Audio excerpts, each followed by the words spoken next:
اس ملک میں نا امید بہتری کی رکھنا بہت ہی مشکل ہو، بڑے مایوس ہو رہے ہیں لوگ۔ مطلب آپ امیجن کریں کہ سزا یافتہ لوگ کھلے عام پھر رہے ہیں۔ پہلے وہ نااہل 6 ہفتوں کے لیے وہ باہر آیا، آج جو ہے حنیف عباسی یا فڈرین عباسی کو بھی رہا کر۔ میں تو کہنا سارے جیلوں نے گیٹ کھول دے، کٹ دیو سارے نو باہر۔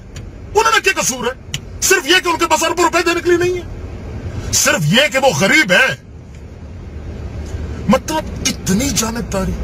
یہ تو کھلم کھلا بدماشی ہے نا، یہ تو کھلم کھلا اس پوری قوم کے منہ کے اوپر ایک تماچا ہے کہ جاؤ جو مرضی کر لو، ہم وہی کریں گے جو ہمارا موڈ کرے گا۔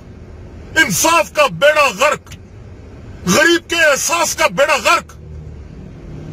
صرف ذلالت اور ذلت کی رسوائی لکھی ہے بھائی اس ملک میں رہنے والے عوام کے حصے میں۔ کیا اشرافیہ، کیا اس ملک کو اربوں لوٹنے والے، خربوں کی جائیدادیں رکھنے والے، ان سے پوچھنا، ان سے جواب لینا غلط ہے کیا؟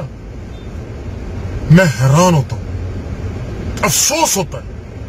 میسیجز مجھے اب یہ آ رہے ہیں کہ بھائی کوئی امید ہی نہیں ہے بہتری، اتنے لوگ اس لیول کے مایوس ہو چکے ہیں۔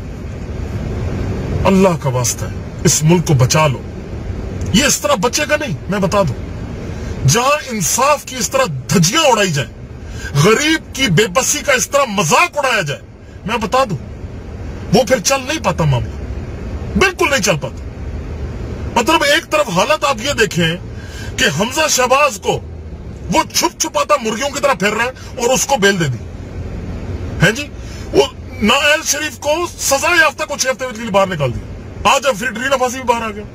دوسری طرف اگر دیکھو تو علیم خان کو صرف تفتیش کرنے کے پیچھے وہ بٹھایا ہوا نیب نے، اور عدالت یہ ہے کہ کیس لگاتی نہیں، اس کا تاریخ پہ تاریخ دے رہی۔ وہ بھائی یہ جانبداری صاف نظر آ رہی ہے، عوام گوبھی ہے کیا، اندھے ہیں کیا؟ اللہ کا واسطہ اس ملک کو بچا لیں۔ یہ جو جن کے ہاتھ میں اقتدار ہے، جن کے ہاتھ میں اللہ نے طاقت دی ہے، خدا کا واسطہ ہے اس قوم کے لیے کچھ احساس کر لیں، ورنہ سوائے تباہی کے اور کچھ نصیب میں لکھا جا نہیں سکتا۔